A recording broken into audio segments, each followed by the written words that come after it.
High everyone, আসসালামু আলাইকুম। Welcome back to Sabrina Umaiza. আশা করছি আপনারা সবাই অনেক ভালো আছেন এবং সুস্থ আছেন। I am super excited to share today's video with you, so let's get into it. Shopping করতে ভালোবাসে না এমন মেয়ের সংখ্যা খুবই কম, আমার কাছে খুবই কম মনে হয়। অনেকের পার্সোনাল চয়েস থাকতে পারে যে ভালো লাগে না ঘোরাঘুরি করতে, এক জায়গায় গেলাম কিনে নিয়ে আসলাম। আমি আবার একটু ব্যতিক্রম, আমি আবার একটু ঘোরাঘুরি করেই কিনি। সো কয়েকদিন আগে টুকটাক কিছু প্রয়োজনে বসুন্ধরা সিটিতে গিয়েছিলাম।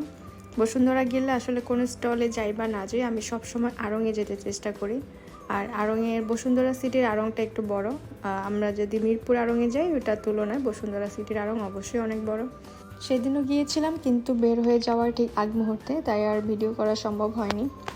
এখন যে আপনারা দেখতে পাচ্ছেন জুয়েলারি দোকানগুলো, আসলে এটা সামনে দিয়ে যাচ্ছিলাম তাই ভাবলাম একটু ভিডিও করে নিই। আমি যদিও এত বড় বড় গহনা খুব বেশি পরতে ভালো লাগে না আমার, এত বড় গহনা যদিও কোনো পার্টি ছাড়া পরা হয় না সেভাবে, তবুও বলবো যে স্বর্ণটা হচ্ছে একটা অ্যাসেট। একটা মেয়ের কাছে স্বর্ণটা যদি থাকে তাহলে অবশ্যই সে মনে করবে যে আমার কাছে কিছু বিপদের সঙ্গী আছে, যেটা আমি বিপদে আপদে কাজে লাগাতে পারবো।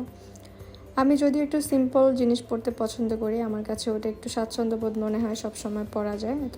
সেদিন বসুন্ধরা সিটিতে যাওয়ার আরেকটু উদ্দেশ্য হলো জুতা কেনা।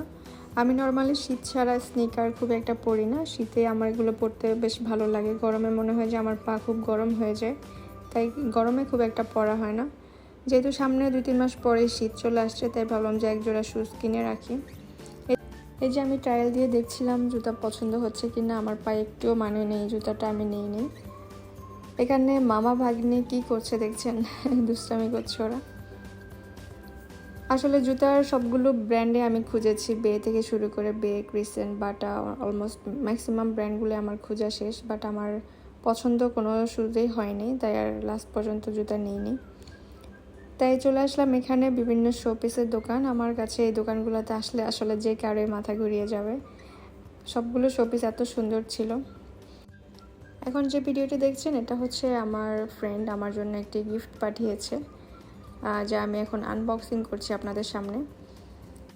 ও হচ্ছে আমার স্কুল ফ্রেন্ড প্লাস আমার one of the best friend.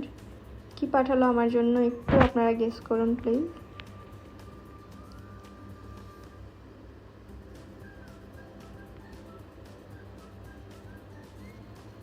Wow, এই সুন্দর ক্যানভাসটি ও আমার জন্য নিজ হাতে এঁকে আমাকে পাঠিয়েছে। থ্যাঙ্কস দোস্ত। এটা হচ্ছে অন্য একদিনের করা ভিডিও। লাস্ট কয়েকদিন যাবৎ খুবই বৃষ্টি হচ্ছে, আর টানা বৃষ্টির কারণে আমার গাছগুলো দেখছেন কেমন হয়ে গেছে। বৃষ্টির পানি পড়লে যদিও গাছ একদম তরতাজা সুন্দর হয়ে যায়, কিন্তু চারপাশ একদম নোংরা হয়ে যায়, মাটিগুলো চারপাশ দিয়ে সরে যায়, যার কারণে আশেপাশ খুব ময়লা হয়ে যায়। যেহেতু বাইরে খুব বৃষ্টি হচ্ছিল আর আমার বাসায় আমার কাজিন ছিল, তাই ভাবলাম যে আমার এই সময়ে মনে হচ্ছে যে একটু রান্নাবান্না করি, মজাদার কিছু খাই। তাই হঠাৎই প্ল্যান করে আমরা সব কিছু রেডি করে নিলাম। এই যে আমরা রান্না বসিয়ে দিলাম এখানে। প্রথমত আমি চিকেন কারিটা করে নেব, যেহেতু একটু চাইনিজ আইটেম করতে ইচ্ছা করছিল, খেতেও ইচ্ছা করছিল, তাই ভাবলাম যে এটাই করি। সেজন্য আমি আমার চিকেন কারিটা সব কিছু রেডি করি চুলায় বসিয়ে দিলাম। প্রথমত আমি কড়াইটা বসিয়ে কড়াইতে তেল দিয়ে দিলাম, সেই সাথে দিয়ে দিলাম পেঁয়াজ এবং তেল ভালো করে গরম হয়ে এলে আমি এখানে দিয়ে দিব আমার সব ধরনের মশলা। প্রথমত আমি যেসব মশলাগুলো বাটা ছাড়া সেগুলো দিয়ে দিলাম, দিয়ে ভালো করে একটু কষিয়ে তারপর দিয়ে দিলাম বাটা মশলা।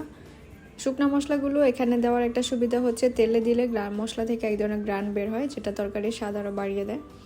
আমি খুব ভালো রান্নাবান্না যদিও পারি না, তারপরও মনে হলো যে আমার কাছে এটা খুব ভালো কাজে দেয় যদি তেলের মধ্যে মশলাটা দেওয়া যায়। মাঝে মাঝে আমি ডিরেক্টও বসিয়ে দিই, এটা হচ্ছে নর্মালি যখন সাধারণ ভাবি মুরগি রান্না করি তখন। এখানে মশলা সব ধরনের দিয়ে ভালো করে মশলাটাকে কষিয়ে তারপর আমি মাংসটা দিয়ে দিলাম, দিয়ে মাংসটাকে এখন ভালো করে কষিয়ে নিব। চেষ্টা করব মাংস থেকে যে পানিটা বের হবে তা দিয়ে যেন আমার মাংস রান্নাটা অর্ধেক সিদ্ধ হয়ে যায়, অর্থাৎ অলমোস্ট সিদ্ধ হয়ে যায়। এই ফাঁকে আমার হাজব্যান্ডকে বললাম তুমি একটু বাসাটা মপ করে নাও, যেহেতু আমার খালা আসছিল না 2-3 দিন। আমি বাসাটাকে সুন্দর করে পরিপাটি করে গুছিয়ে ওকে বললাম যে বাসাটা এবার তুমি ক্লিন করে নাও। আমি এবার অন্য একটি চুলাতে বসিয়ে দিলাম চিকেন সিজলিংয়ের জন্য ম্যারিনেশন করে রাখা মুরগির মাংস। এটাকে আমি হালকা তেলে একটু ভেজে নিব। সেই ফাঁকে আমি চিকেন কারির সাথে টমেটো সস, সয়া সস এবং চিলি সস অ্যাড করে নিব। এই সসই আমার মাংসের স্বাদ অনেক বাড়িয়ে দিবে, অর্থাৎ চিকেনের চাইনিজের যে চিকেনের স্বাদ এই সস দিলে অবশ্যই চলে আসবে ওই স্বাদটা। আমি যদিও খুব ভালো রান্না করি না, আমার কাছে যতটুকু পারি আমি ঠিক ততটুকুই আসলে শেয়ার করছি আপনাদের সাথে। সেই সাথে চিকেন সিজলিংয়ের জন্য যে মাংসটাকে আমি তেলে ভেজেছিলাম সেটা আমি উঠিয়ে এখানে আমি দিয়ে দিলাম তেলের মধ্যে রসুন কুচি আর সাথে কেটে রাখা কিছু সবজি, ক্যাপসিকাম, গাজর, অর্থাৎ কালারফুল সবজিগুলো দেখলে ভালো লাগে সেগুলোই সাধারণত দেওয়ার চেষ্টা করি। দিয়ে দিলাম আমি গোলমরিচ গুঁড়ো আর হালকা একটু লবণ দিয়ে সামান্য হাই হিটে আমি মশলা এই সবগুলোকে ভেজে নিব। ভেজে আমি বিভিন্ন ধরনের সস অ্যাড করে নিব।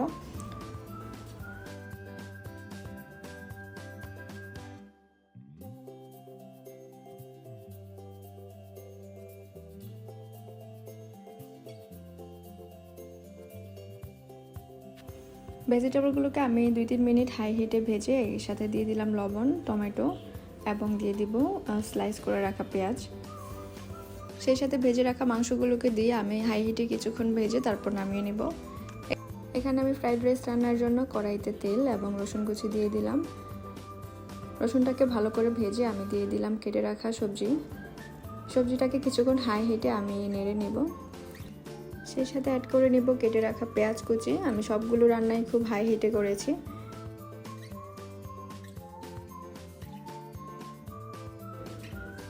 আমার ভিডিওটি যদি আপনাদের একটু ভালো লেগে থাকে প্লিজ আমার ভিডিওতে অবশ্যই একটি লাইক এবং কমেন্টস করবেন। আমার ভিডিওটি যদি আপনাদের খুব ভালো লাগে চাইলে আমার ভিডিওটি আপনাদের টাইমলাইনেও শেয়ার করে রাখতে পারেন। আর নতুন নতুন আরও ভিডিও পেতে আমার ফেসবুকের পেজটি অবশ্যই ফলো দিয়ে রাখতে পারেন। আপনারা যদি ইউটিউব থেকে আমার ভিডিওটি দেখে থাকেন চাইলে আমার চ্যানেলটিকে অবশ্যই সাবস্ক্রাইব করে রাখতে পারেন এবং পাশে থাকা বেল আইকনটি অবশ্যই ক্লিক করে রাখতে পারেন।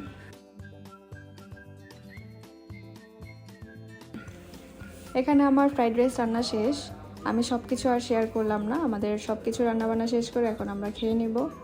আমি কী রান্না করলাম আজকে আমি আপনাদের সাথে দেখাচ্ছি। প্রথমত আমি ফ্রাইড রাইস করলাম, চিকেন সিজলিং করলাম যদি একটু পুড়ে গেছে, চাইনিজ ভেজিটেবল করলাম, চিকেন কারি করলাম,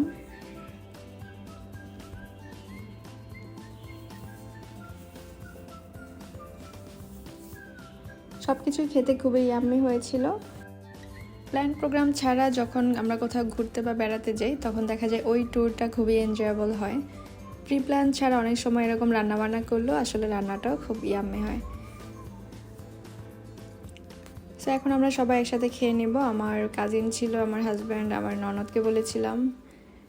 বাইরে খুব বৃষ্টি হচ্ছিল আর আমরা এখান দিয়ে খুব গল্প সল্প করছি আর খাওয়া দাওয়া করছি।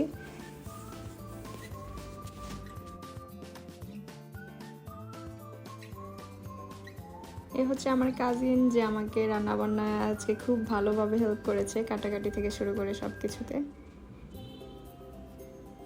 ধন্যবাদ সবাইকে। নতুন আরেকটি ব্লগে দেখা হবে। সে পর্যন্ত সবাই ভালো থাকুন, সুস্থ থাকুন। আল্লাহ হাফেজ সবাইকে। আসসালামু আলাইকুম।